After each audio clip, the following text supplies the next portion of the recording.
What's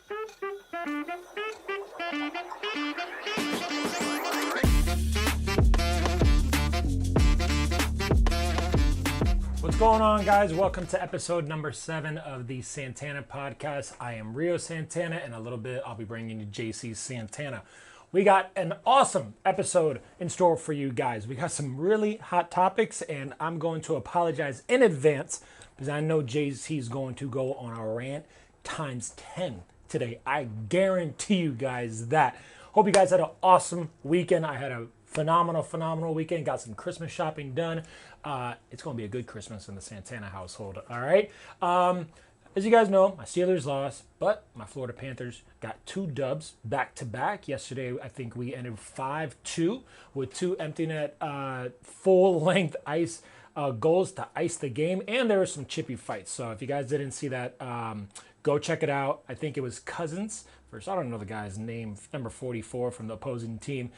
They went at it the third period. Go check that out. Also, we had a UFC Fight Pass. Some freaking awesome fights, man. I'm telling you this right now. I said it, I think, the last episode, and I said it the episode before that. I don't think there's been a bad UFC card in months, possibly this whole year.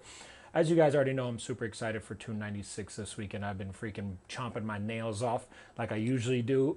It's fight week, baby. It's fight week. But before we get into UFC 296, let's go back this past Saturday to probably one of the most devastating men guys in the UFC roster, Khalil Roundtree Jr. What a performance, my man. Kudos to Anthony Smith as well, too. Man, you took the fight on 10 days' notice, maybe even 9 days' notice, and you came in and you did not give up.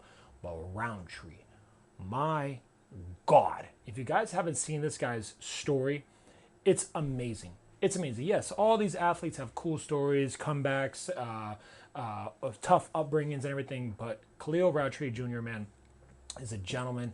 He's a great spokesperson for the UFC and MMA as well, too, and he comes to fight. He is a straight bully in there. If you guys haven't seen his highlights, please do. Gandhi and I were watching him last week, and the guy is just pure violence 24/7 in that octagon. After those octagon doors open and he could go out there and post-fight, he's a big teddy bear. He's a big teddy bear. I think in his past 4 post-fight interviews, he's cried. But story's awesome. Congratulations on the win, my man. I'm telling you this right now. If you would have landed that freaking ground and pound sledgehammer that you were lining up, that would have been bad. But the referee stepped in time this week, okay? And put a stop to it when it should have been stopped. All right. Also, we got Song Yadong with a big dub. I think unanimous decision. I would love to see that matchup between him and Peter Yan. And on top of that, I would love to see Khalil versus Alex Pereira. 2 guys that will not probably shoot for a takedown all 5 rounds, and it would be a striker's match dream. So please, UFC, I know you'll probably give Khalil one more fight or 2, but I would not be mad at it, okay? I would not be mad at that matchup. But let's get into the bread and butter. You guys know I've been begging for this week to come, and it's finally here. UFC 296, Colby versus Leon, and the card is stacked from the bottom to the top. I'm not going to go through all 15 or 13, 14 fights. I'm just going to go over the top 5 in the main card. I can't wait. Let's get into it. UFC 296, we got, all right, I'm going to go from the bottom to the top. Luque versus Ian Gary. 2 guys, stylistically, that are going to bring a dogfight to each other. But I'm going to ride with people that are close to the heart, close with friends and family. I'm going to ride with Luque, okay? Also, going to love to see the test that with all this drama online that the Gary family is going through and stuff like that, how he responds. He's a talented kid, hardworking, very smart fight IQ. And Vicente just has that dog in him. He doesn't stop. You literally have to put that guy and flatline him. So I'm going to go with my heart. Okay, maybe not with my bank account, but I'm going to go with my heart with Vicente on this one. I could possibly see him even finishing Gary, maybe on the ground. But let's see. We got to tune in. That's the first fight of the main card, the pay-per-view. That's the first fight. We got 4 more. All right. Then we got Tony Ferguson versus Paddy Pimblett. I don't know. I'm going to go Paddy. I think Tony's time is coming to an end. Definitely, I mean, he was the bad guy, El Kikuyu, when I was growing up. Okay, that was the matchup. Everybody was waiting for him versus Khabib, and that was like oh my god, we're gonna see who is the best of the best. Never happened. I think it got scheduled 5 times. Never happened. Okay, everything happens for a reason, or doesn't happen for a reason. But Tony versus Patty, I'm gonna go with Patty. I wouldn't even be surprised with a second round stoppage. Okay, and then we got one of the scariest guys in this division, Rachmanov versus Stephen Thompson. Okay, I'm a fan of both guys. Thompson, again, great spokesperson for the UFC, gentleman, and is just an OG of the organization and the sport. But Rachmanov, holy cow, that kid is going to come for someone's head. I'm going to go with him over Thompson, and I say it goes to decision. It's only 3 rounds, so I think he might be paced, but if he stays on that line with Thompson could tee off too, man. It takes one shot from Thompson. But I'm going to go Rachmanov, not third round finish, but I'm going to go unanimous decision, 27-30, okay? Then Pantoja versus Royale. To be honest with you, I haven't seen Brandon fight a light. I know he's a dog. He's nonstop. But Pantoja, that guy's a straight killer. I'm going to go with Pantoja, and I'm going to go, it is 5 rounds. I might go Pantoja, 3rd or 4th round finish, because Brandon does have a gas tank, but we're going to see how the bright lights go, championship fight, media, long fight week, and everything. So I'm going to go Pantoja, 3rd, 4th round finish, okay? Then the fight I've been waiting for months. Leon Edwards versus Colby freaking Covington. Again, I'm a fan of the sport, so I find myself finding I'm a fan of both guys a lot of the times, but with these two, I'm a big fan of both. Big fan of both. I love what Colby does. He just ruffles everybody's feathers and just gets them tight in their seat. And Leon has the greatest comeback kick finish of UFC history. I don't care what you say. That is the coldest finish that is a part of my lifetime, okay? If you can name another one, shoot, drop it in the comments, and I'll love to go back and forth and see who's got it. There's been a lot of good ones, but Leon's and just everything about it was just badass. It's a movie. It's a movie. Colby does have that pace, though. Colby has a gas tank for 10 rounds, and we've seen it on display over and over and over and over and over. But again, like I said, I think in episode 5, Leon is not out until the final bell goes off, okay? And just by pictures, I think Edwards is bigger by a lot than Colby. But I don't think Colby's been the bigger guy in a lot of his matchups, so I don't know if that's going to play a huge aspect. I think Colby's going to get him down numerous of times, over and over and over. I don't know if he does any real damage from that.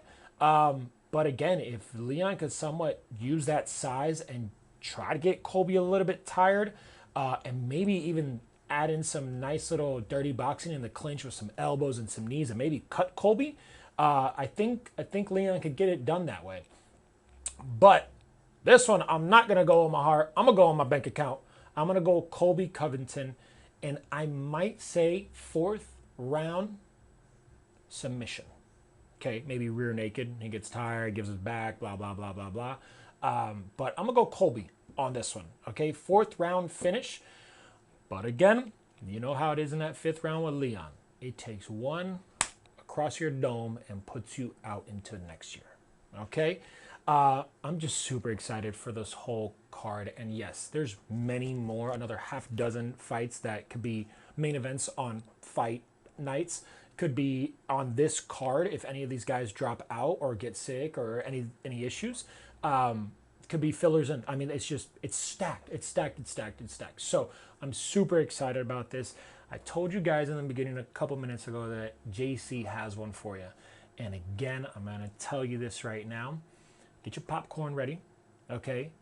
Make sure your headphones are on tight, because he's going to deliver some, let's just say, some news and some insight and some thoughts that he has that's going to definitely make it a little uncomfortable. But it's our podcast. We get to do whatever the hell we want. And if you like it, you hit that like button. And if you don't, you press that X button up there. Okay? So let's not waste any more time.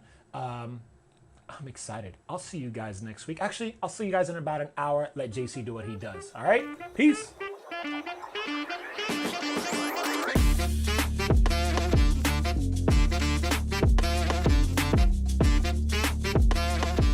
Hey everybody, how's it going? This is JC Santana coming to you from the Institute of Human Performance in sunny South Florida, bringing you the Santana Podcast with my son Rio Santana. You know how proud I am of this whole collaboration and of him.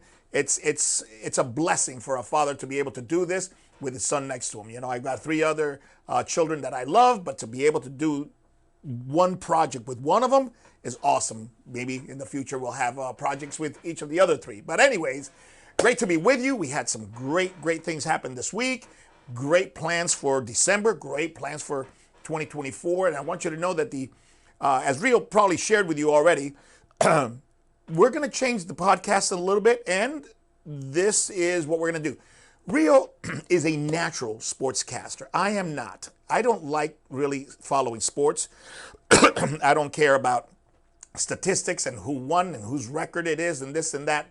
I look at combat from a very philosophical and technical and tactical aspect, especially where strength and conditioning like overlaps with technique, the neuromuscular and neuropsycho aspects of combat and training, where training becomes combat, combat becomes training, and all of that is applied to a live scenario. That's the kind of shit that I'm into. Kind of geeky, crazy stuff. Rio is up to date on all the fighters, all the sports, the Panthers, the Steelers, the Dolphins, everything. I couldn't give a rat's ass about any of that. So from now on, Rio's going to be bringing you his picks for UFC. He's got better picks than I. Heaven knows he's running the tables on that gambling shit. I lose money all the time because I can pick Jesus Christ and Jesus will find a way to lose that day that I bet on him, you know. Just kidding for the Christians. I love the man. Mwah. Okay, now, so yeah, what I want to bring is more of the training, you know, more of the segment that revolves around the IHP training, how we approach that, how our fighters are doing. And I want to bring in the We Listen, because in the We Listen section is not only we listen to you, but we listen to what's going on out there. And we want you to start listening. So I'm going to start picking up some social topics that will probably end up getting me in trouble, demonetized, or, you know, otherwise slapped in the ass by one of these social media people. But you know what? I don't give a shit. So let's see what goes on with there. But we have to, everybody has to socially engage. We cannot sit by and watch the shit that we sit by and watch happen. You can't do that. You have to voice your opinion, because guess what? This world is being run by the small minority. It's always hijacked by the small minority.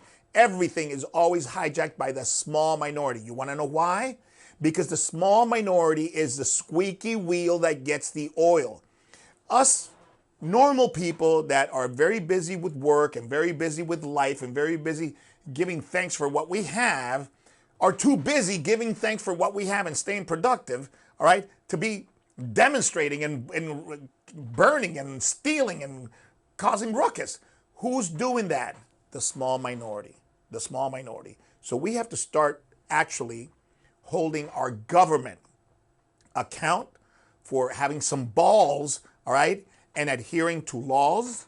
You don't want the law? Fine, change the law. But if there's a law in place, adhere to the law so the small minority can get in place and not rule the goddamn world. All right, so you see, that's going to be more my shit. And of course, answering questions on training and all that stuff. So I'll recap a little bit of the UFC because it's my favorite sport. It's the only sport that I watch. I will not watch anything. My son calls me to watch the Panthers. And I'm like, all right, you know. No, I'd rather work on a book. I'd rather work on writing. I'd rather just sit and think.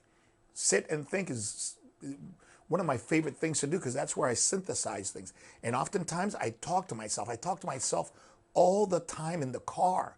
I mean, thank God that we have, you know, headphones and shit like that, because the people next to me in traffic must think that I'm out of my mind.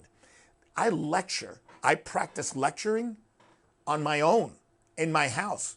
I practice lecturing sometimes when I'm washing my hands and my wife from across the room will say, who are you talking to? I said, I'm talking to myself, and I get it from my mom. She talks to herself all the time. But that's what kind of where we think out loud. That's where we synthesize things and see how they sound when thoughts come out of our mouths. That's when we check what comes out. It's like, okay, that's accurate, or like, no, that's not what I wanted to say. And we practice it. So when we articulate ourselves, it kind of makes sense, or it's what we want. All right, so we're going to come at you with a little bit different, but I want to put people that are strong in where they are strong. And Rio is super strong on that sports casting, and him and John Anik go. I hear Rio talking to clients, and he's talking about statistics and shit. It's like, I'm not interested.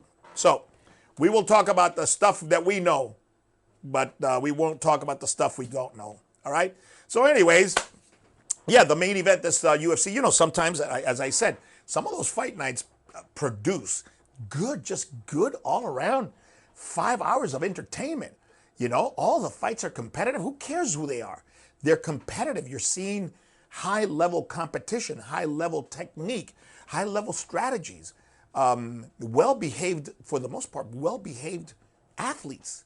And I always like that. I don't like the shit talking and bringing your wife and your girlfriend and your kids into the shit. I hate that, man. Just let's go in there and show what's what. So in the in the co-main event, Khalil Roundtree against Anthony Smith. Anthony Smith is a favorite in my house. My wife loves him. I love him. I just like the guy. The guy is very cool, articulate, dresses well, good looking, just everything. Roundtree is the same thing, man. Roundtree is built and all that. Both gentlemen, both gentlemen. So I really enjoyed this fight. But damn. I don't want to say that my boy Smith is coming down a little bit, because this competition was very tough. So for him to be mollywopped by Roundtree, it doesn't mean he's going down. It's just, I wish I could see him surge, and he's not surging. Roundtree is surging. That trip that he took to Thailand, and that time that he spent in Thailand, you can see, because the tip kicks to the knee, the kicks, the low kicks, the high kicks, his hands. You see that friggin' uppercut? Damn. From long range, boom. Almost like a shovel punch, And then that left hook, holy Jesus. He hits hard. Let me tell you, this new weight class for Roundtree was a good move. He's shredded. And he's very strong for the weight class. Not as long as Anthony, but the length didn't do him no issues. Didn't cost him nothing. Kudos to Roundtree for that victory. I hope my boy Anthony Smith comes back, because I love the kid. Anywho, the main event. The main event, I wasn't even too excited about the main event until the main event became the main event. Man, Song is a beast from China. The Kung Fu Kid. Beast from China. He just put it to Gutierrez, and Gutierrez is a monster. I thought Gutierrez was going to have more for Song, but nope. Song ruled that shit from the word get-go. So kudos to Song. He's going to be an issue. He's going to be a problem. And Gutierrez, hey, no shame. You lost to a great fighter. Keep your head up, and we go at it again. All right? So here comes the combat segment, brought to you by FHE. FHE is the premier drug rehab and mental health rehabilitation facility down here. I don't want to get into specifics, but we had a situation with a fighter, got into a little bit of trouble. That's all I'm going to say. Not criminal with the law or anything like that, but, got into a little mental health thing. And I text one time to one of the big directors over there at FHE, Rami, who's the nephew of the founder, Sharif. One text.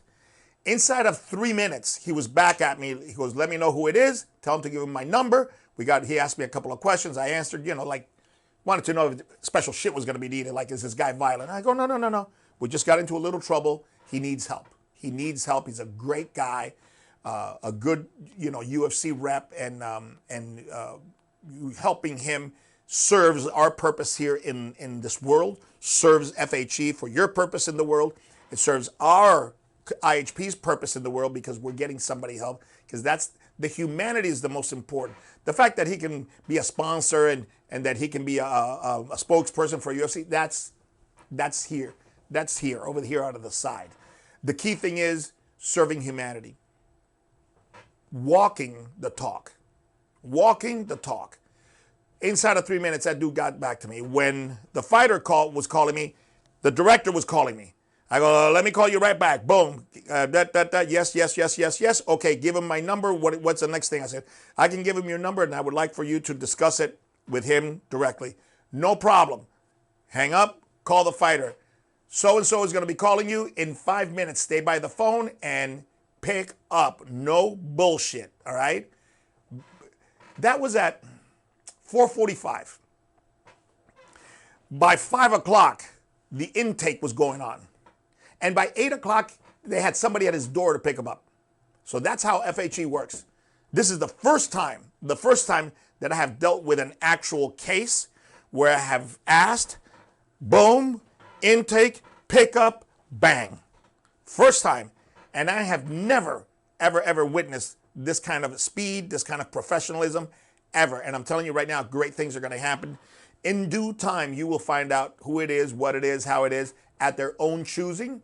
And I choose to, obviously I have to keep all of that medical stuff, OSHA shit, HIPAA shit, all that has to be kept private. Okay, so, but I can tell you that FHE has now shown me how they work, and it's insane.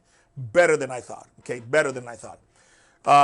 Last week we were at FHE and we took Gregory Rodriguez.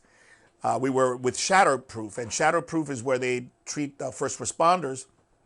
And Rio, Ryan, Gregory, and myself went there to work out with a group of about 20 first responders that are going through PTSD, drug abuse, all that stuff. And they, number one, I give them a little spiel for about 15 minutes of what relax the face means, the coaching, the love yourself, the pointing at other people, leaves these three pointing back at you, self-reflection. I share with them a lot of the authors that I enjoy, whether it's Eckhart Tolle, whether it's Jordan Peterson, anybody like that, if I feel they're going to get good stuff out of it. And Gregory was there. And Gregory, I thought Gregory was going to go, hey, Gregory picked up the bag, the mitts, and boom, teaching. Went boom into coaching like immediate. And he took such good care of each one. Especially there was a young lady there who had no combat experience.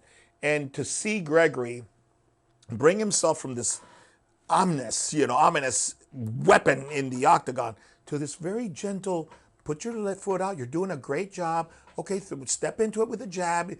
To see him get into that mode is just super refreshing. And it validates what a great human being he is. So that's what we're doing at FHE. We're doing that once a month with a fighter. Thank you, Gregory Rodriguez. I think the next one is going to be Thad. And little by little, we're going to be bringing in everybody so they can get a taste of the humanity of these fighters, all right? So we are going to now get ready. We are getting ready for what is a new fight date. As you know, Daniel Marcos, last segment, we were super excited because, let me see. He turned down the fight in Brazil November 4th, went to Peru to visit his family, spent there a week, chill. Into the second week, he kind of started training. He said he felt like that he needed to get a monster out, and that was because he peaked and he couldn't get that energy out. So he said he had a hard week of sparring to get all of that out. I go, that's not the way to get it out. That's not the way to get it out. That's like beating yourself to get over something. No, there's other techniques. There's also other ways you can get it out. Not sparring. Never again. Okay, so boom. So he's there 2 weeks, and then they start messing with him. Hey, you got to fight. You want to fight on the 10th of December? Right here, the Saturday that just passed. Yes, no problem. They booked two fights, and each of the fighters went down because of visa issues. Okay, the Friday before the fight, okay, we found somebody. Okay, no problem, cleared. Monday, his papers go in for the visa to go from tourist to P1, and for some reason, the personnel at UFC said that they didn't have enough time to do it, which is bullshit because I've seen them do visas in 3 days, 4 days before. But anyways, whatever it is, it is. So Daniel Marcos gets his shit canceled on Monday fight week. Monday fight week. So he's like, so like, you know what? Relax. This is happening for a reason. Life is teaching you when to turn down fights, when not to turn down fights, etc. Life is teaching you why you need to act like this, because if this happens, these are the possibilities. So life just threw a bunch of shit at you that shows you how the UFC works, how fighting works, how the sport works, and the shit that can happen. And why you take every opportunity that you can to fight. It's not a luxury, it's a necessity. You're a fighter, you take all fights. If your arm is falling off, you go, I'm ready to fight. You let your coaching and management staff pull you back. You're like a pit bull at the end of a chain. The owner is pulling him back, but that pit bull is on go all the time. So he learned that. So now we have a new fight day, and that is February the 10th. He's going to be on the same card with Gregory Rodriguez. So we got two guys fighting on February the 10th, Gregory Rodriguez and Daniel Marcos. And we like the fight. He's going up against a Mongolian kid that pretty much comes forward. He doesn't waste any energy. And he's very linear.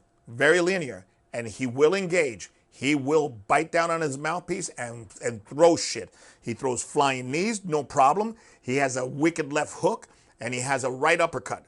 Okay, has no ground game. Takedown defense is pretty shitty. And if you go on angles, he's nothing. He's like a bull. Boom, boom, boom. You turn him, he's done. Okay, so obviously I don't have to tell you what we're gonna be doing. All right, so we got that one. Of course, Marc-Andre is gearing up for January 20th. He's about 4 weeks out. He's looking awesome. We've had some things come up in camp that are taking us in different directions, which is beautiful, because when something happens that doesn't allow you to do what you want to do, then you're forced to do things that you'd never tried, because humanity is kind of comfortable. Humanity loves comfort. If we can do less, we do less. So if you have a routine, most people are creatures of habit in terms of what they like to do, and they'll go to that, they'll go to the hole all the time. They're whole. So we are now working on different things, which I'm very excited about. And Mark is in great spirits. He's, they don't call him Power Bar for nothing. So he's going to be in great shape, great shape. And I promise you, he's going to bring new tools. So Chris Curtis, we like the guy, man. Chris Curtis is a nice dude. And, he comes from a cool camp. But we know their weaknesses. Their weaknesses are hidden in their strengths. And Marc-Andre is approaching his training camp totally almost opposite of how Chris Curtis is approaching his, because that's how the camp goes. That's who they are. That's what they do. We are on the other side. So we'll see what approach works best for who. I think Marc-Andre is gonna catch Chris Curtis by surprise. I don't think Chris Curtis understands how strong Marc-Andre is. Absolutely strong. And when we put hands on Chris, Chris is gonna know that, oh shit, I think I overestimated this Canadian. So that's the hope. And great question because of all this. Questions from a fan. Do you guys do any methods of mental training? And if so, how do you program it into the progress with the athletes? I would say our strength and conditioning program is 90% mental. And not only what is required is what we teach. So when we say coaching, it's a simple word, but most people don't even know what it is. Say, okay, what is coaching? What elements of coaching are important? What elements of coaching are important here? Tactical coaching, technical coaching, strategic coaching. Mental coaching, why wouldn't that be part of strength and conditioning? When you're doing let's say, which we don't do set to failures and shit like that, but let's say you do a set to failure or you break up a personal record. Every time you try to do a weight, a number of reps that you haven't done before, there's a certain amount of mental preparation, mental processes, and mental lessons that you have to go through in order to accomplish that new record, whether it's a 1RM, a 3RM, 4RM, 12RM, okay? You have to prepare yourself a certain way, have a certain belief system, and execute it a certain way, and then be able to kick back and analyze what happens so that can be repeated in the future, not only in this particular exercise, but to the entire spectrum of exercises. Think about what I just said. That is huge, and that is so complex, and that is so vast, and has such an incredible impact, okay? That's what I'm talking about when I say coaching. So when I say coaching is, you have to identify what coaching is and what aspects of the human persona or human psyche, okay? What parts are you calling on? What are you calling them to do? What perspective are you calling from them? This perspective, this perspective, this perspective? How? Where on that beach ball do you need to line up to see red, to see blue, to see yellow? Okay, to see green? Where? Because seeing all of that is coaching.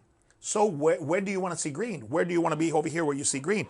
When do you want to be at the top? When are you going to zero in? Because you can be at the top and notice all colors, but right now, what is required right now is for you to concentrate on green.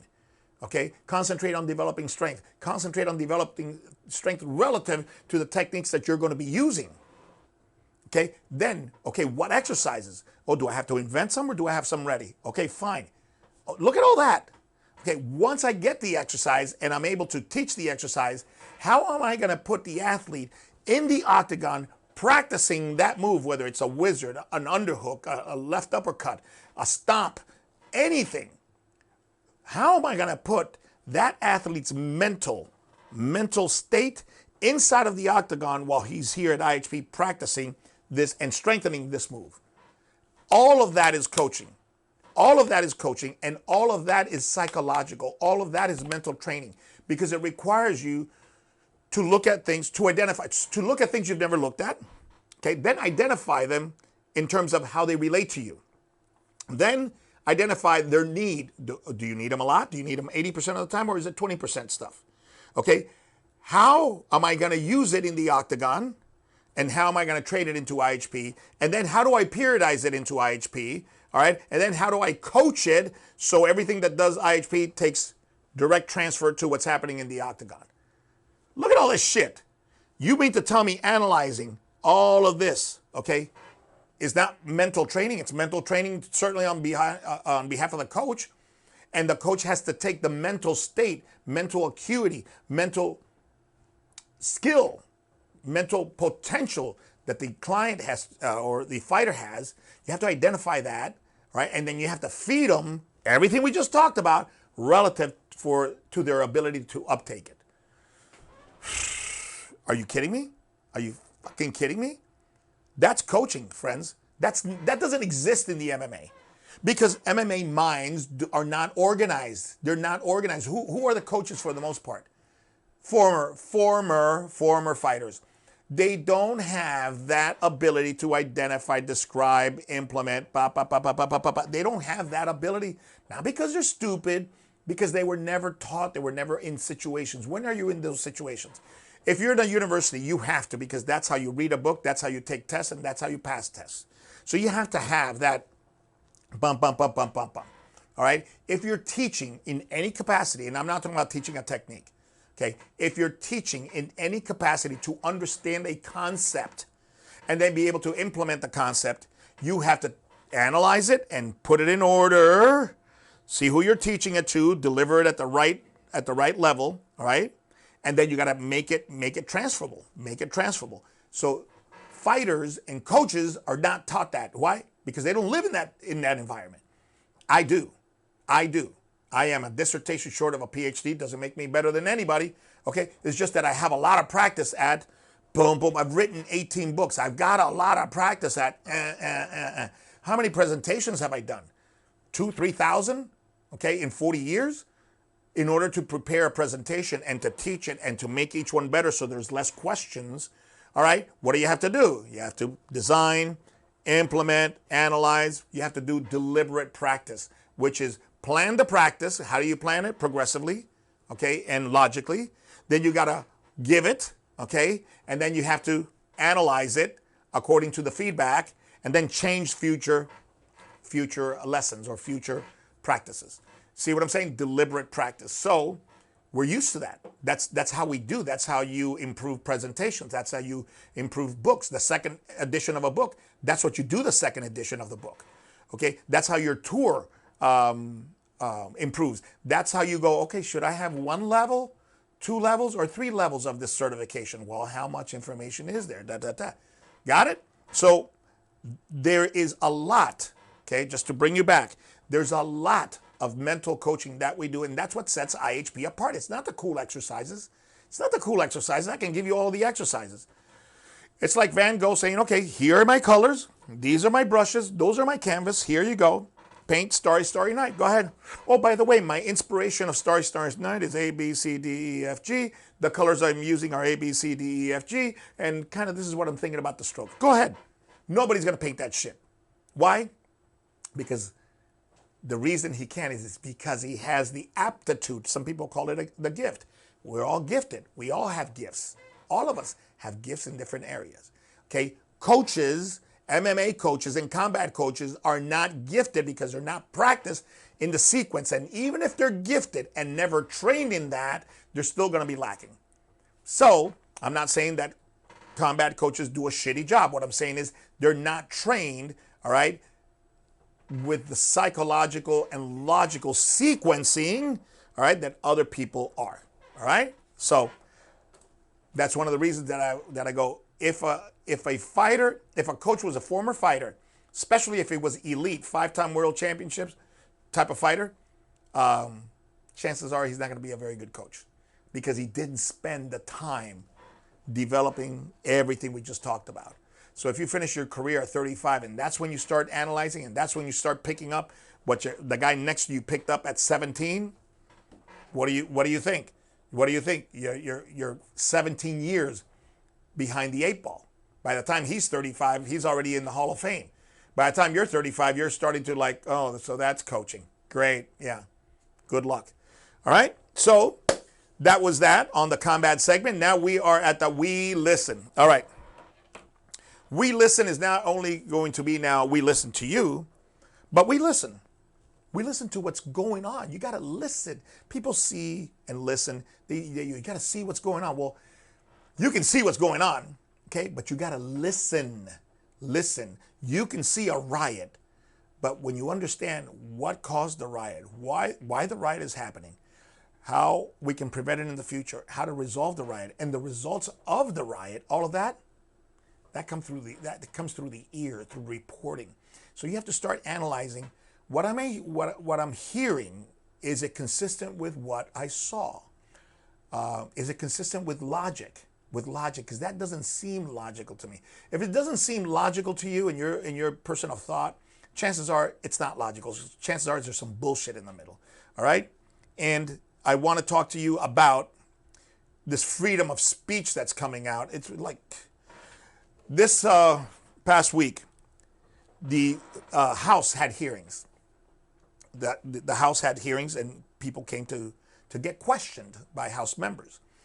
And the people who came were 3 university presidents, 3 of our top universities, UPenn, MIT, and Harvard. They don't get any more than that. I mean, you go to any one of those and it's money, $100,000, $75,000 a year, okay? And that's where all the rich people send their kids. Why? So their kids hang around rich people, learn rich shit, and, you know, if they get a business degree from Harvard, it's not the same thing as getting a business degree from University of, Florida International University, because in Harvard, your friend's dad owns a friggin' bank, and you're going to get a job there because you're his friend, right? So it's who you know, you're rubbing shoulders with the right people, all that shit. So that's the advantage of going to rich man school. You meet rich people, and when you get a When you get a degree, you're going to be ready to be hired by the rich people that you've been meeting and rubbing shoulders with all the time that you're there. All right? So we got these 3 women, universities. Okay, so women can't start talking shit right now because you got presidents of the 3 most elite universities in the country, all women. Not that this matters, but it does matter when women start bitching about, well, we don't have enough positions and we're not getting paid the same. Fuck you. All right? Fucking, that pisses me off so much. So anywho, these women, they're asking them if the call for the destruction and annihilation of, in this case it's Jews, but substitute Jews for anything. Blacks, Muslim, Cubans, Koreans, Chinese. This is, for me, it's not an Israel issue. It's not a Jewish issue. For me, it's a society issue.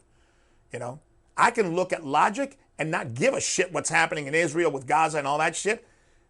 Like, I have no vested interest in that. I have very much a vested interest in how this world is acting and where we're going as a society. That I have a vested interest in. What goes on over there, man, it doesn't happen here. I don't give a shit here. I'm good here. They can figure it out. Okay? So understand, I'm not pulling for one or the other. I have my ideas and I've already expressed them to you. Any person that decapitates a baby, that sticks a pregnant woman a knife in her belly, any person who puts a baby in an oven, any person who does that shit, fuck you. You're not human. It's best do away with you. We don't need you propagating that DNA. Period. End of story. I don't give a shit. If you're Cuban, out of Castro life. You know, fuera. Out of the island. Okay? Wherever you're from. So, they ask these bitches, all right? Because, fuck, man. I don't even know how they have their positions. If asking for the annihilation, infata, or whatever, annihilation of the Jewish state and the Jewish people, does that not constitute hate speech, and does that not constitute a violation, all right, of their charters? All right? You know what the fuck we hear? Depends on the context. Depends on the context. Depends on the motherfucking context. Are you absolutely killing me, man, here? Are you absolutely killing me? Is that what you want to do? Because if I say, is there an appropriate reason, okay, why your child, 8-year-old, should come up and slap the shit out of you in your house? Would you consider that normal behavior? Or would you consider that bullshit behavior that warrants an immediate retribution and an immediate correction? There you go, correction. And you say, well, it depends. Depends on what? Depends if I told the kid that he couldn't eat the Reese's bar, so he gets to slap me. Depending if I told him that he was a little shit, all right? Super spoiled little shit, and he slaps me, that would be appropriate. I took away his toy, okay? I said, you're not playing with this anymore. It's time to go to bed, and he slaps me. Shit like that. I mean, tell me where it's appropriate for that 8-year-old to slap me. And the answer is fucking never, right? Okay, so how can you be at a university and threaten the lives of anybody in that university? I don't care what the color is, and I don't care what the shit is, and call that freedom of speech. When can I say, you know what? All black motherfuckers should be dead. When is that appropriate? Tell me what a black person has to do to make that shit appropriate. Oh, that can't be said. That can't be said, because heaven forbid should you say that. Fuck. You can't even say the word nigger before somebody fucking wants to kill you. I don't play that shit. You know what that word meant? I know that people, well, it was used to hurt me at one point. That, the word nigger, okay, is from the UK. It's English, meaning black man, black gentleman, depending on what definition you read. That's the definition of that word. Now, great, it was used to oppress people, and it was used in a negative context, in a vulgar context, to offend people. I get it. Well, why is spick not fucking, why don't you say the S word? Or the W word for wetback. Why didn't you say that? No, because it's fucking bullshit. You can't say that about anybody who's black, but you can call for, because you're white and Jewish. Oh, you can say, oh, them motherfuckers should be assassinated. Them motherfuckers should be annihilated. They should be thrown out of their fucking land in the sea, from the river to the sea. You can say that, right? We can't say that about anybody who's black. Why? Because all hell would break loose. And this is the kind of shit. Freedom, there's no freedom. Freedom comes at a cost. You know what that cost is? Responsibility. You can't go on a plane and say, bomb, there's a fucking bomb. I just want to see everybody's reaction. Go ahead, do that shit. So do you have freedom? Why don't I use my First Amendment there? Okay? Why can't I use my First Amendment to call a black person, a nigger? That's First Amendment speech. Oh no, it's hate speech. Okay? And look, I don't use the word, so I don't have any animus or love or hate for the word. It's just a fucking word. But some people get hurt by it. You know what? I get hurt. I get hurt by spick. I get hurt by mother. How about motherfucker? I get really hurt. Who wants to fuck my mother? That's not nice. And I don't go around fucking people's mothers. So why would you call me that? That's offensive. That's foul. How about cocksucker? We're gonna go there too? I don't do that, man. That's offensive. Okay? You're misgendering me. You're misidentifying me. But we can say that to each other. But we can't say certain words. It's like fucking bullshit. So if you're in a university, there should be some rules. No, you can't use free speech if that free speech puts somebody in fucking danger. And for you to call for the annihilation of Jews puts every Jewish kid in that university in danger. Okay? If you call for the annihilation of black people, call them whatever the hell you want to call them, and I'm not for calling them anything other than African Americans or black. Okay? That's what they are. Okay? I'm Hispanic American and I'm white. Done. You can't call for their annihilation, for their ousting out of the university. You can't do that. No more than you should be able to call for the annihilation of all gays. Of all gays. You can't do that. So why would it be okay to call for that for the Jews? I don't give a shit what's happening over there. I don't care what the history says. I don't give a shit. Okay? We're living right now. Like, I don't give a shit that the Pilgrims came and took this land from the Indians. Sorry, part of the history. I'll learn the history. But like I said, if you thought that the Indians here were all sitting there, fucking smoking peyote or eating peyote or drinking tea with peyote and watching the buffalo, bullshit. They were massacring each other, raping each other's women, the kids. It's fucking crazy, scalping people while they were alive. Fuck, please. So what, we're going to hand the country back to them to make shit right? No, man, we're here. We're here, okay? We're here. They're there, and it's the way it is right now. So make a way, create a way to get through it right now.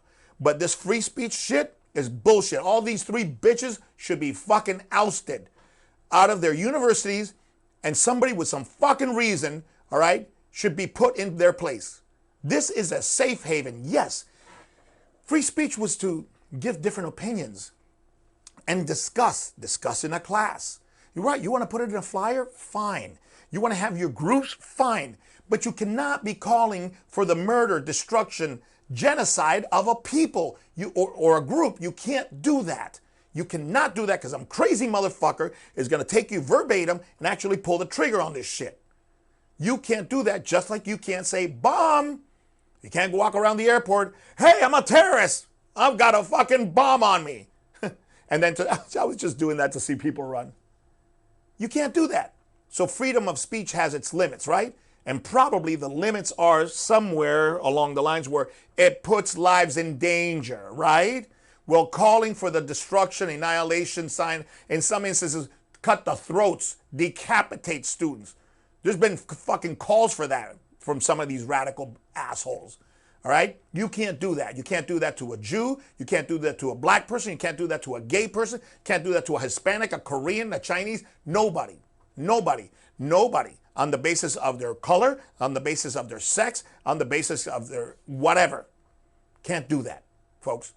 And we have to start fucking growing some balls, all right, and voicing our opinions. Because you know what's happening. This shit is getting fucking dominated by the 1%ers. Because the 1%ers will out-bitch us. They will out-bitch us. You think 1,000 people are in the fucking campus there's 10 million people in that fucking city.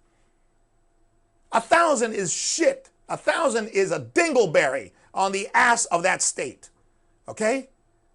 So unless the parents call them kids and say, if I see you demonstrating, if I find out you're demonstrating, I'm pulling you the fuck right out of that university. And you're going to come and work. Where are the parents? Where are the parents? Okay? Where are their Congress people?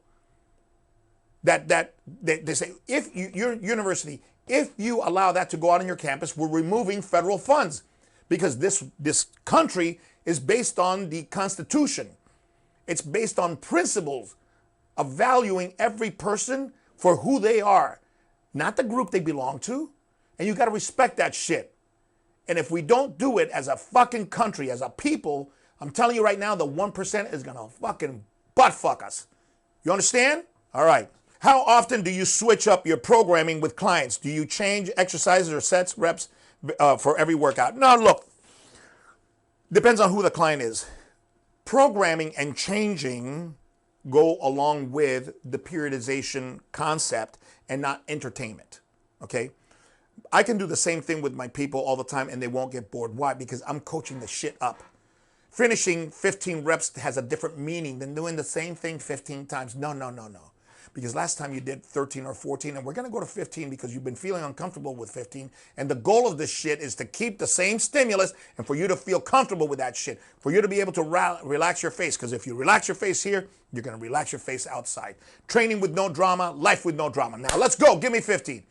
When you have somebody next to you coaching like that, trust me, they don't give a shit what they're doing because they're so involved in what you're telling them, making you proud, following instructions, understanding why they're doing it. All that shit is being absorbed by their skin.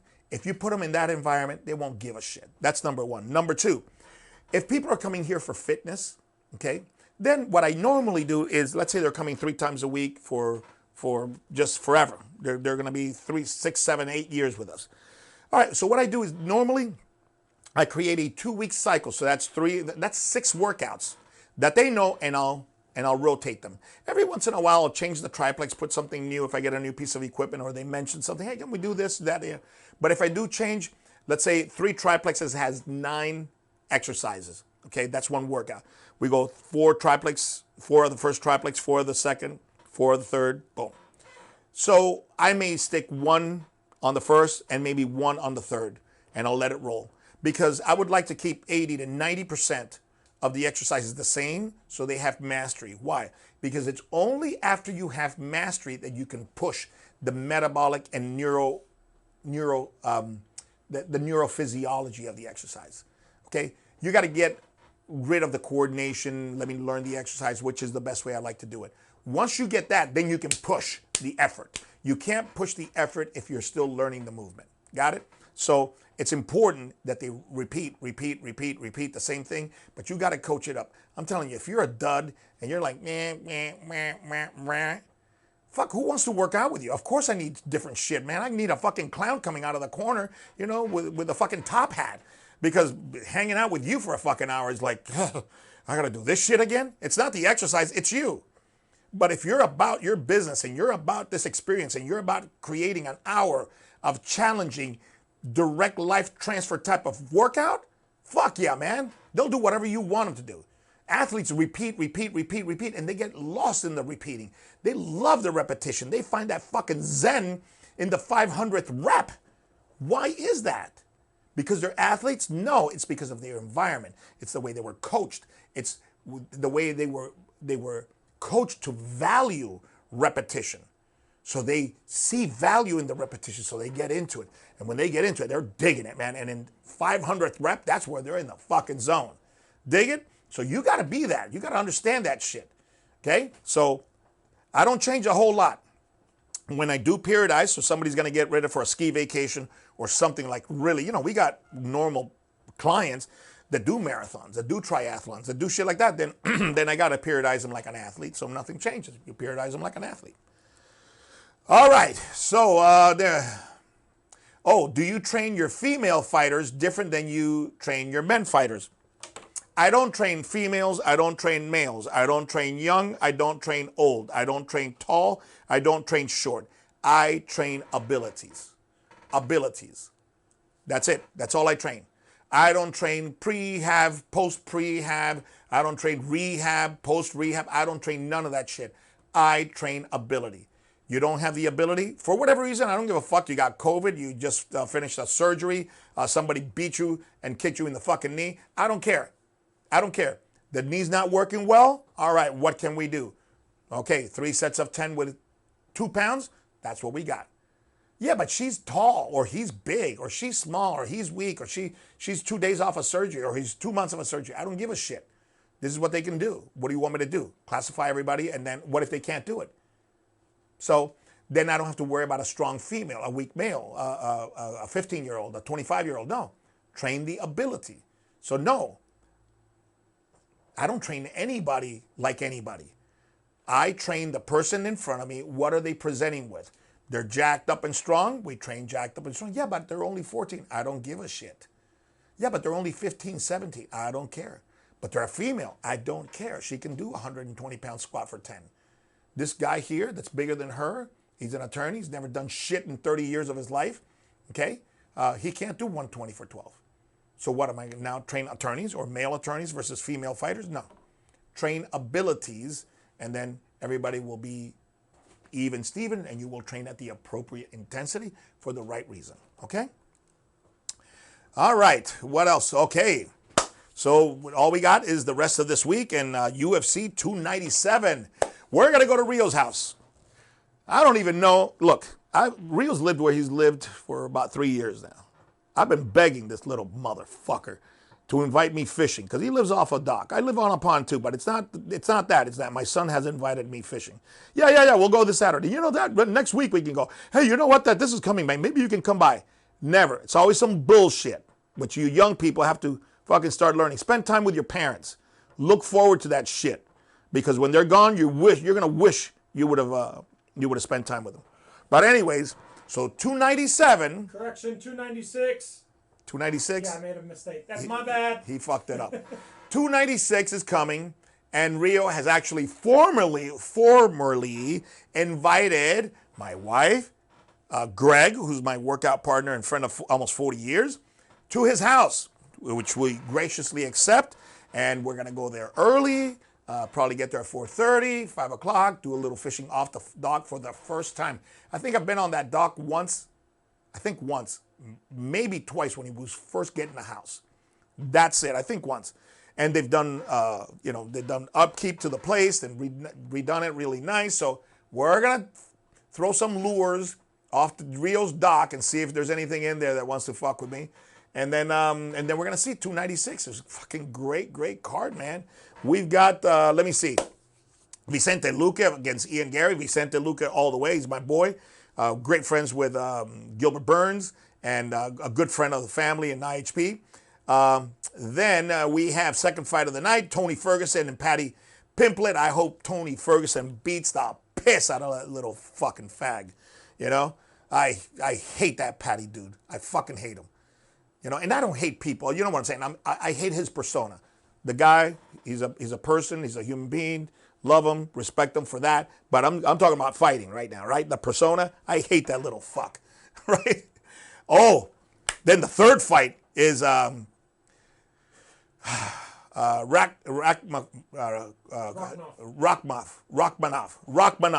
against Stephen Thompson. Woo! Rachmanov against Stephen Thompson. Stephen, you're a very respectful fighter. I like you. You're a good guy. I don't know Rachmanov that much because, fucking he's a Russian, doesn't speak too much English, and I don't know, fucking raised wrestling bears, nothing. I don't know nothing about him.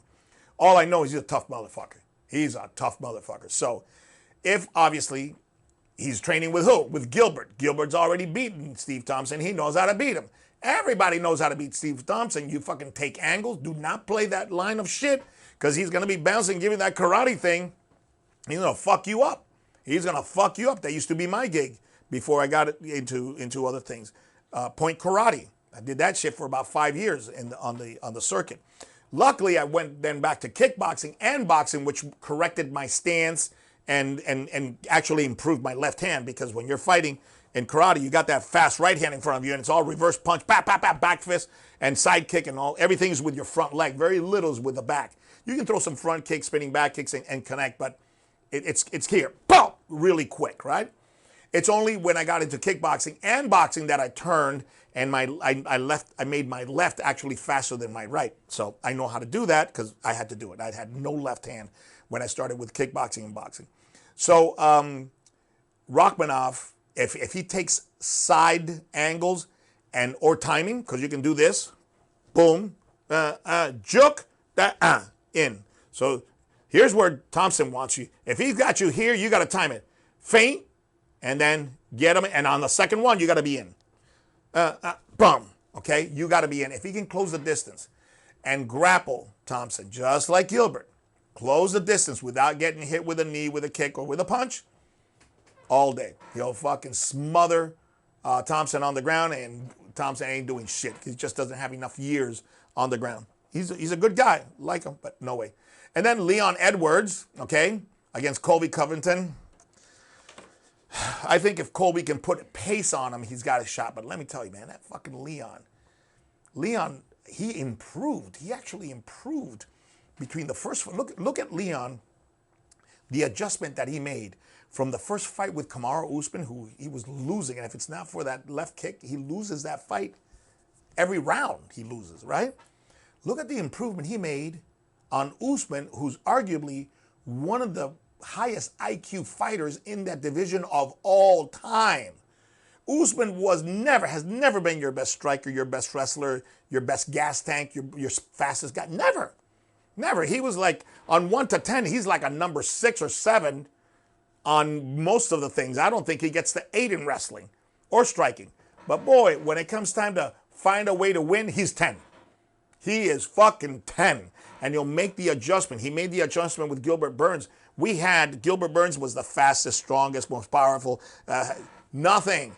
We made the adjustment, took Gilbert's shit, boom, changed southpaw, and goes, here it is, paya! And just put it to him a couple of times and took Gilbert down with a jab to find the way to win after being down. Usman is insane, right? So, Covington can put pace. If he can put pace on Leon and bring him down with some against the cage pummeling, not like Usman tried, because Usman tried that shit and Leon stuffed him. But I think Colby brings a different game, a different style of grappling, a different dynamic of clinching than Usman does. So if Colby can bring that, get in close and wear him down, fine. If not, I think Leon will fucking take him, and might take him out either with a kick or with a shot, because Leon's making improvements by the day. Look at the improvement he made from Usman 1 to Usman 2. Insane. So we got that to look forward to, but more than anything, I've got to look forward to the fishing and my son hosting me for the first time in 3 motherfucking years. 3 fucking years. It took my son to have me at his house.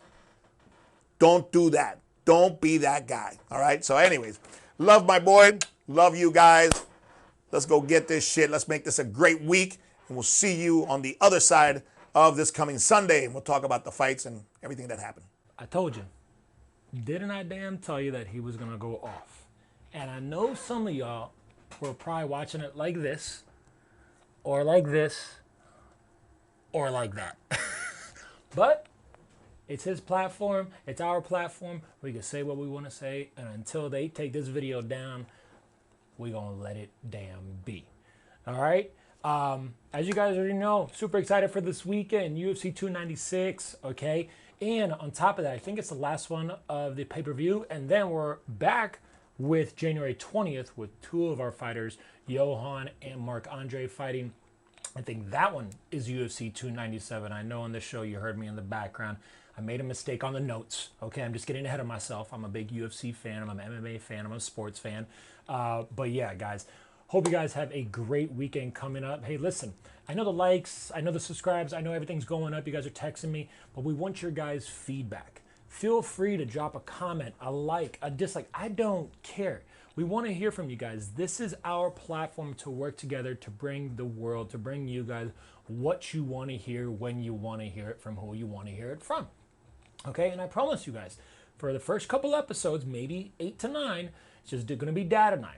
All right, and then in 2024, we're going to bring on some guests, okay, some big name guests, some little name guests, some friends, some family, some of the trainers here and everything, and just let you guys just be a part of this journey. I can't express how much it means to Dad and I for you guys always giving back the feedback. And again, I know the numbers are going up. Everybody's loving the podcast and the love that's what it's here for. But we want to see you guys. We want to hear you guys. We want to listen to you guys, and we want you guys to listen to us. So please drop a comment, drop a like, subscribe, share it with friends and family. Even if you don't agree with some of the stuff or all the stuff that we said, put it down there. This is your platform as well too. All right, guys. And yes, I will tell you this. He said it jokingly, but it is a very important thing that if you got your parents around, you spend time with them.